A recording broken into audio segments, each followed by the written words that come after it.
Hello আমার প্রাণের প্রিয় মিষ্টি বন্ধুরা, কেমন আছো তোমরা? আশা করি সকলেই অনেক ভালো আছো আর ভালো থাকারই কথা, কারণ তোমরা আমার গল্প শুনে যে মজা পাও তাতে সবাই অনেক ভালো আছো। বন্ধুরা, আর বেশি কথা না বলে চলুন শুরু করি আজকের ভিডিও। যখন আমি শহরে এলাম তখন খালার বাড়িতে থাকতে শুরু করলাম। আমার খালাতো বোন, যে আমার চেয়ে বয়সে ছোট, তার সঙ্গেই একই ঘরে থাকতাম। প্রতিদিন কাজ শেষে ক্লান্ত হয়ে বিছানায় শুয়ে পড়তাম আর সে আমার পাশে ঘুমাতো। এক রাতে একটু দেরি করে বাড়ি ফিরলাম। বাড়িতে ঢুকে সরাসরি বিছানায় গিয়ে শুয়ে পড়লাম। চোখ বন্ধ করে বিশ্রাম নিচ্ছিলাম। কিছুক্ষণ পর সে এসে আমার পাশে বসে নিঃশব্দে মাথায় হাত বুলাতে শুরু করল। তারপর ধীরে ধীরে পায়ের কাছে বসে শান্তভাবে পা ম্যাসাজ করতে লাগল। সে বলল, যতক্ষণ না তুমি পুরোপুরি আরাম পাচ্ছ, আমি তোমার পাশে আছি। এই বলে সে আমার পা ম্যাসাজ করতে থাকল। সেদিন সকালে কবিতা আর আমি দুজনেই বাড়িতে ছিলাম। কবিতা হেসে আমার দিকে এগিয়ে এসে বলল, ভাইজা, যদি কিছু প্রয়োজন হয় তবে নির্দ্বিধায় বলতে পারো। সে আমার সামনে দাঁড়ালো এবং আন্তরিকভাবে হাত বাড়িয়ে দিল। তার আচরণে আমি কিছুটা অবাক হলাম, যেন তার মধ্যে নতুন এক ধরনের আত্মবিশ্বাস দেখা যাচ্ছে। এরপর সে আমার হাত ধরে আলতো করে তার কাঁধের কাছে নিয়ে গিয়ে বলল, যা ইচ্ছে করতে পারো, তবে আমাকেও কিছু সাহায্য করতে হবে। কবিতা দেখতে অনেক সুন্দর ছিল, তার চলাফেরা ও আচরণ আমাকে মুগ্ধ করত। তার গায়ের রং ছিল ফর্সা। শহরে থাকার কারণে সে সবসময় ছোট পোশাক পরত, যা তাকে অসাধারণ দেখাত। তবে সে আমার সাথে এমন কিছু আচরণ করবে তা আমি ভাবতে পারিনি। বন্ধুরা, আজকের গল্পটা বেশ স্পেশাল হতে চলেছে। আশা করি তোমাদের ভালো লাগবে। কেউ মিস করো না। গল্পটি ভালো লাগলে দয়া করে ভিডিওটি লাইক, শেয়ার এবং চ্যানেলটি সাবস্ক্রাইব করো। আমার নাম কুনাল। যে ঘরে থাকছিলাম প্রথমে ভেবেছিলাম কবিতা আমার চেয়ে বেশ ছোট, কিন্তু পরে বুঝলাম তেমন নয়।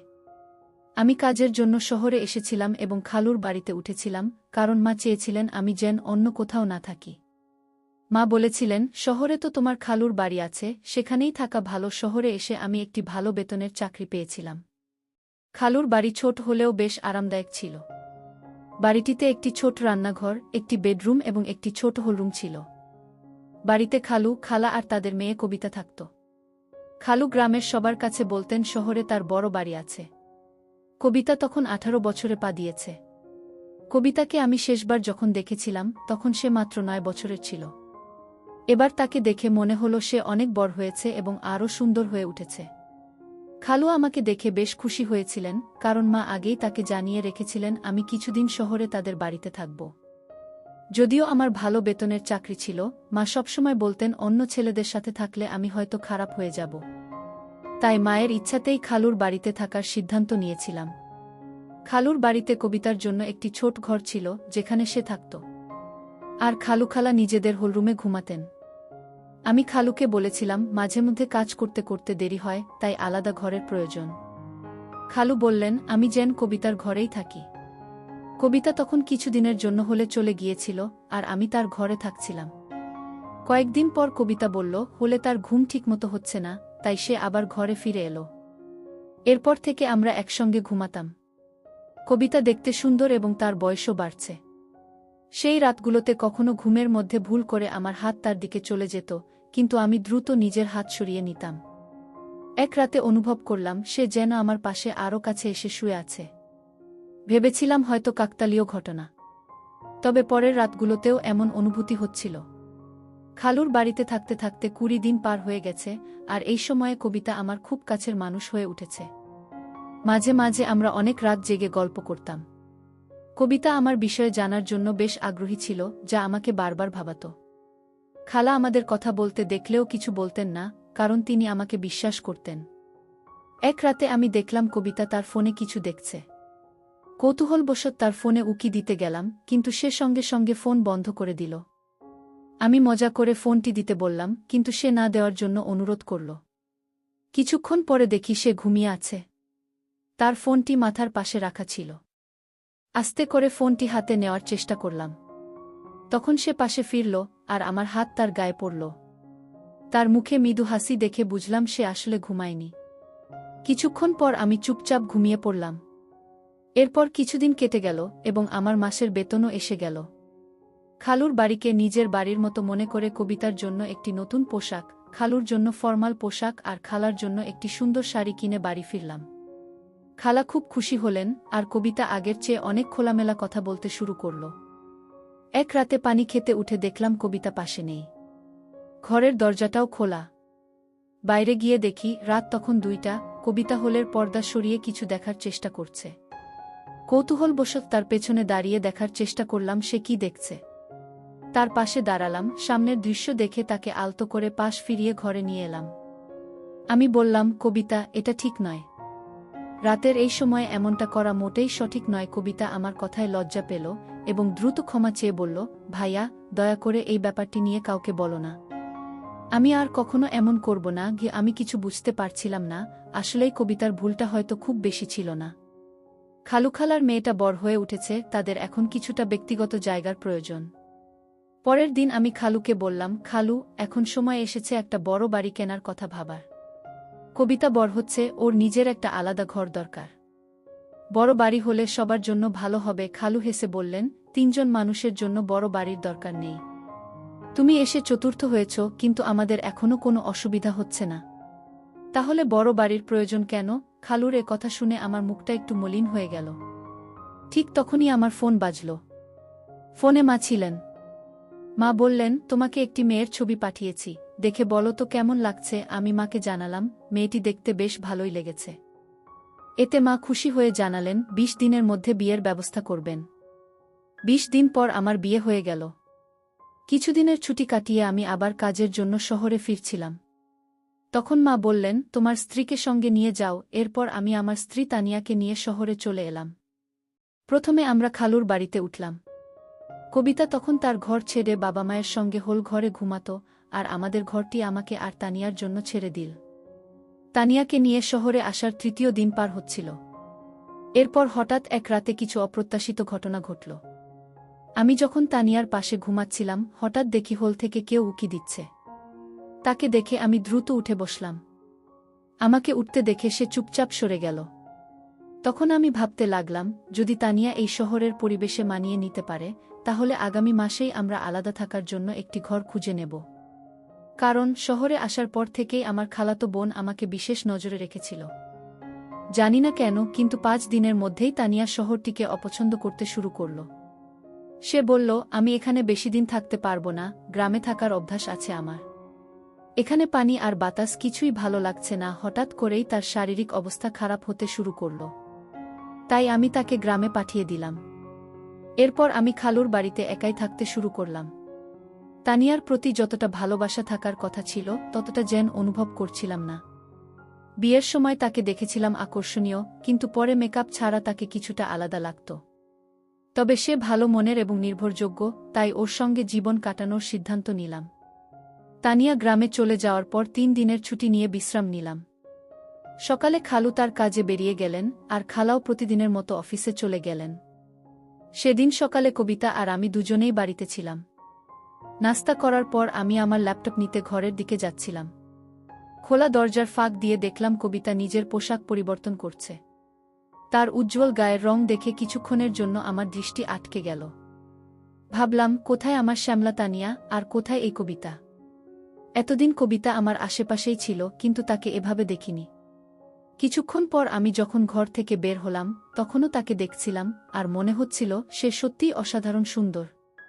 সেই রাতে কবিতা আমার ঘরে এসে বলল, ভাবি তো গ্রামে চলে গেছেন, এখন আমি আবার আমার ঘরে শান্তিতে শুতে পারব। সে আর হোল ঘরে শুতে চায়নি। তাই তাকে আগের মতো আমার ঘরে শোয়ার অনুমতি দিলাম। সেই রাতে ঘরে অন্ধকার ছিল। কিছুক্ষণ পর আমি শুনলাম কারো পায়ের শব্দ। ঘরের আলো জ্বালিয়ে দেখি কবিতা আলমারির কাছে দাঁড়িয়ে আছে। আমি কাছে গেলাম, কোনো কথা না বলে শার্ট খুলে রাখলাম, তারপর আলো নিভিয়ে শুয়ে পড়লাম। কিছুক্ষণ পর আবার একবার আলো জ্বালালাম, তখন দেখলাম কবিতা ছোট পোশাকে দাঁড়িয়ে আছে।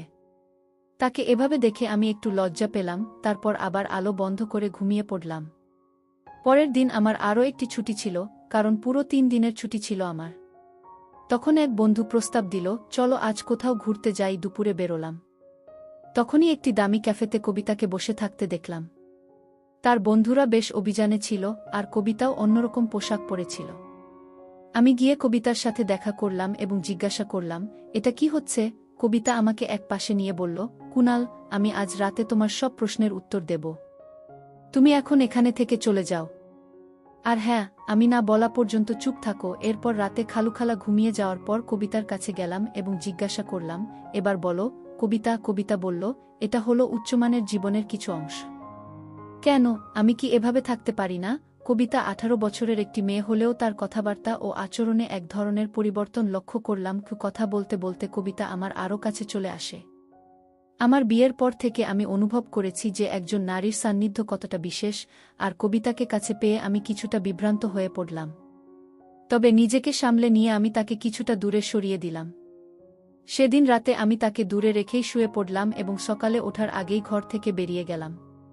আমি বসার ঘরে বসে সকালে নাস্তা করছিলাম, তখন দেখি কবিতা একটু অস্বাভাবিকভাবে হাঁটছে। বুঝতে পারছিলাম না কেন সে এমনভাবে হাঁটছে। মনে হলো হয়তো তার পায়ে কিছু হয়েছে। খালা যখন কবিতাকে এভাবে হাঁটতে দেখলেন, তিনি জিজ্ঞাসা করলেন, কবিতা, তুমি এমনভাবে হাঁটছ কেন? পায়ে কিছু হয়েছে নাকি? কবিতা সরাসরি আমার দিকে তাকিয়ে বলল, কুনাল দাদাই ভালো জানে আমার পায়ের কি হয়েছে। কি তার এমন ইঙ্গিতপূর্ণ কথায় আমি কিছুটা বিব্রত বোধ করলাম, কারণ আমি নিজেই জানি না কেন সে এভাবে বলল। এরপর খালাকে বুঝিয়ে বললাম যে রাতে শুতে গিয়ে হয়তো কবিতার পা বিছানার কোণায় লেগে গিয়েছিল। কিন্তু সকালে থেকে কবিতা আমাকে এক অদ্ভুত দৃষ্টিতে দেখছিল। খালা কাজে বেরোলেই আমি তাকে জিজ্ঞাসা করব বলে ঠিক করলাম। তখন কবিতা বলল, আজ তো শুধু মায়ের সামনে হাঁটছিলাম, কাল বাবার সামনেও একইভাবে হাঁটব। আমি আরও অনেক কিছু করতে পারি, যদি তুমি আমাকে আমার ইচ্ছামতো কিছু না দাও। ও আমি বললাম, যখন তোমার আসলে এমন কিছু প্রয়োজন নেই, তখন কিভাবে তোমায় দিতে পারি? কবিতা আমার দিকে এগিয়ে এসে হেসে বলল, যা প্রয়োজন তা চাইলেই নিতে পারো। সে আমার সামনে দাঁড়িয়ে হাত বাড়িয়ে দিল। তার এমন আচরণে আমি অবাক হয়ে গেলাম। এরপর সে আমার হাত ধরে তার কাঁধের কাছে নিয়ে গেল এবং বলল, তোমার যা ইচ্ছে করতে পারো, তবে আমাকে কিছু সাহায্য করতে হবে। হঠাৎ মনে পড়ল, হয়তো গত রাতে কবিতা আমার কাছ থেকে কিছু আর্থিক সাহায্য চেয়েছিল, কিন্তু আমি তখন কিছু বলিনি। এখন তার কথায় মনে হলো সে আসলেই কিছু সহযোগিতা চাচ্ছে। আমি শান্তভাবে বললাম, এভাবে চাওয়াটা ঠিক নয়, কিন্তু সে আমার কথা শুনতে আগ্রহী বলে মনে হলো না। পুনরায় আমার দিকে হাত বাড়ালো কবিতা। সে বলল, এখন আমাদের মাঝে আর কেউ নেই, তুমি যা চাও নিতে পারো। তখনই দরজায় খালা এসে হাজির। খালা বললেন, কবিতা, এসব কি করছো? কবিতা বলল, আমি কি কিছু ভুল করছি? আমি ভালোভাবে বাঁচতে চাই, তাই যা প্রয়োজন সেটাই করছি। আপনি কি আপনার ম্যানেজারের সাথে এমন কিছু করেন না এবং তাতে টাকা নেন না? আমি সবই দেখেছি। আমিও চাই এই বাড়িতে নিজের উপার্জনের পথ খুঁজে নিতে, এতে ভুল কি? খালা কবিতার কথায় চিৎকার করে বললেন, তুমি একদম বোকা। বড়দের সাথে কিভাবে কথা বলতে হয় সেটুকুও জানো না? খালা কবিতার মুখ বন্ধ করার জন্য তার দিকে এগিয়ে যাচ্ছিলেন, তখন আমি তাকে থামালাম। খালাকে জিজ্ঞাসা করলাম, কবিতা যা বলছে সেটা কি সত্য? খালা মাথা নিচু করে চুপ রইলেন, কিছু বলতে পারলেন না। আমি বললাম, খালা, আপনি জানেন এসব দেখে কবিতা কতটা প্রভাবিত হয়েছে? আমি এই বাড়িতে আসার পর একবার নয়, একাধিকবার কবিতাকে আমার পকেট থেকে টাকা নিতে দেখেছি।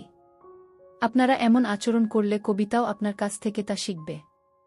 এখন সময় এসেছে তাকে সঠিক পথ দেখানোর। খালা কবিতার দিকে তাকিয়ে বললেন, কবিতা, আমাকে ক্ষমা করো। আমি আজ থেকে চাকরি আর ম্যানেজারের সাথে সম্পর্ক ছেড়ে দেব। কবিতা বলল, মা, আমি ইচ্ছে করেই এসব করেছি যাতে আপনি এই পথ ছেড়ে দেন। কুনাল দাদাভাইয়ের সামনে সব বলার কারণও ছিল। কবিতা ও আমি মিলে খালাকে তার ভুলের কথা বোঝালাম। খালা আমাদের কথায় মেনে নিলেন এবং খালুর সাথে শহরের বড় বাড়িতে থাকার সিদ্ধান্ত নিলেন। খালু ছোট বাড়িটি ছেড়ে বড় বাড়িতে স্থানান্তরের কথা বলার পর খালা ও কবিতা দুজনেই খুশি হলেন এবং আমাকে ধন্যবাদ দিলেন। সেই দিন থেকেই খালু নিজের অতিরিক্ত সাশ্রয়ী মনোভাব কমিয়ে আনলেন। এ গল্প থেকে শিক্ষা পাওয়া যায় যে পরিবারের মানুষদের খুশি রাখা, ভালোবাসা ও যত্ন দেওয়া প্রয়োজন। যদি কারো সাশ্রয়ী মনোভাব মাত্রা ছাড়িয়ে যায়, তবে পরিবারের সদস্যদের উপর নেতিবাচক প্রভাব ফেলতে পারে। পরিবারের সমস্যা এলে তা নিয়ে খোলামেলা আলোচনা করলে সমাধানের পথ খুলে যায়।